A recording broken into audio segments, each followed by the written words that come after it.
It is my great pleasure to welcome Minister Purandeswari. She is the Minister of State for Human Resource Development, Government of India. Minister, welcome. Thank you so much. It's truly a pleasure to have you here. It's a Global IIT Alumni Conference. Wanted to start of the overall educational environment that is emerging in India, because we now are in a global world where we have to compete at very different levels. Mm-hmm. So I wanted your take as the minister, what we are doing to improve our education system. Well, we are in the 11th five-year plan, which is between 2007 and 12. We are looking at an exponential expansion in our higher education sector. And we are looking at increasing the number of IITs, IIMs, our central universities, our Indian Institutes of Science, Education, Research, our National Institutes of Technology. This is to ensure that quality higher education is available to the child living in the remotest areas of our country. And yes, the private sector has played a very progressive role in the proliferation of higher education, particularly the technical education institutions. But at the same time, commercialization has not been central to our national policy on education. This is to ensure that education is accessible to the children belonging to even the most marginalized sections of society. And having said that, to keep in tune with what is happening globally, we have also signed the Washington Accord, wherein I think within a span of 2 years we will need to upgrade our universities to the level of international institutions. At the same time, we would need to usher in certain education reforms in terms of the credits. We usually go by marks, but now we have to go with the credit system. And this would ensure cross-border mobility of our students very freely. And the reason why we have been laying emphasis on this is because when our children go to universities abroad, they lose out on their credits. And it takes them longer period to complete their education. So to ensure that our degrees are recognized even without losing any credits, we are now moving towards a credit system, towards a semester system, and also looking at upgrading our curriculum. Yeah. I want to bring the conversation to the next level, where we're talking about higher education, IITs and other universities in India. One of the good things that the American universities have done so well is that they have very good research and development centers within the campuses, and they actually have perfected the art of taking the research and productizing it or commercializing it. Mm-hmm. And we feel that that's where we are, that's our biggest pain point rather in India. Mm-hmm. Your feedback? Yeah, research has been an area of concern for us because, we would like research to happen much more than what it is happening presently in our country. And until a certain period of time, research was happening in our universities when our children were in tune with what the market requirements were. But once there was, the Council for Scientific Industrial Research with the Science and Technology Ministry, there was a disconnect between research and what actually is happening in the universities. So now we are looking at, we are in dialogue with the CSIR to see how we could actually bridge this gap to ensure that research comes into our universities and we go back to the good old times when our children were well in touch with what was happening around them.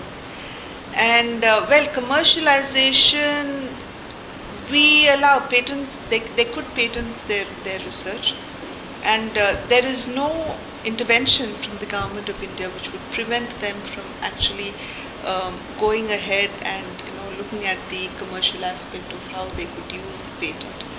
Our IIMs and IITs do consultation for anybody outside the university or the institute, wherein up to a certain amount, it has to be shared with the institutions so that there is benefit to both the institution, which is actually providing them the facility to perform and to do the research work, and also the person who has done the research, that he could be well compensated. So this is the kind of manner in which we are going about it. But yes, we do realize and we would want to facilitate the patenting and also the commercial aspect of the research which is happening there.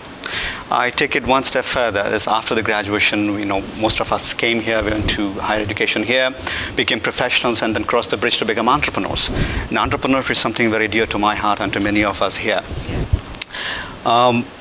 So I start with the lowest denominator where, people like, so we have examples in Kiva and Grameen Bank who come and facilitate this at the lowest denomination in the society.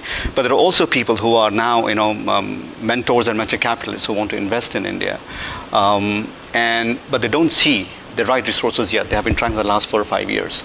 And I think this is a good time for the government and other agencies to work with these individuals who are Indians originally and have accomplished so much to come back to the motherland and give to society in this way. I wanted your feedback on that. Yeah, I mean, we've, particularly the IITs, who are now looking at coming back to their motherland. We would actually want them to come back. And there is a brain gain that is happening right now where we see many of our graduates and entrepreneurs who had left the motherland wanting to come back. But yes, the area of apprehensions, where there's lots of apprehension, is on the skill development, where the entrepreneurs particularly feel that there is a gap which needs to be bridged. And particularly our Prime Minister Dr. Manmohan Singh education being very close to his heart, and he has been laying great emphasis on vocational training as well as skill development.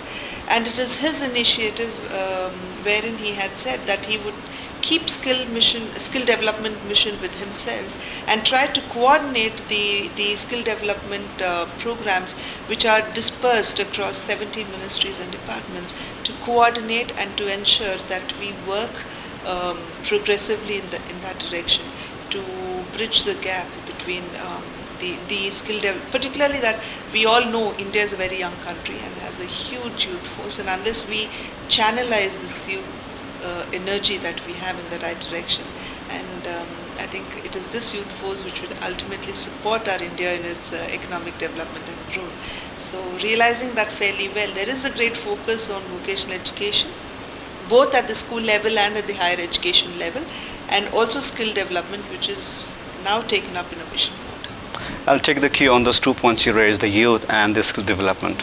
It's very refreshing and comforting to see people like you, young, educated, suave, come into the government. So we have you, we have Shashi Tharoor, and we have the young scions of many of the political families. You think there is really room for these young emerging, should I say, I don't know if they're real politicians yet, but for these young generation to come and take the lead? Oh yes. There has been a great emphasis, particularly in the Congress, in the Indian National Congress, to ensure that young people actually come to the forefront, and they're given very good opportunities. We have Rahul Gandhi ji, who is actually moving from state to state, trying to revitalize the youth Congress that is already there, and people have now realized that we need to usher in, we need to give room to the younger generation to come in. We have the likes of Jyotiraditya Scindia, Milind Deora, Sachin Pilot, Jitin Prasada, and Naveen Jindal, so many of them, and it's a pleasure to watch them when they get up to deliberate in the parliament. And it is, I think, high time that we actually bring in this fresh breeze, and they're doing wonderfully well. Quite a few of them are now inducted into the Council of Ministers as Ministers of State, and are doing very well. So people definitely now realize that we need to bring this new change, good change, and it is a welcome change, I must say. On that positive note, I take this opportunity to thank you for sharing your thoughts. I appreciate your time. Thank you so much for having me. Thank you.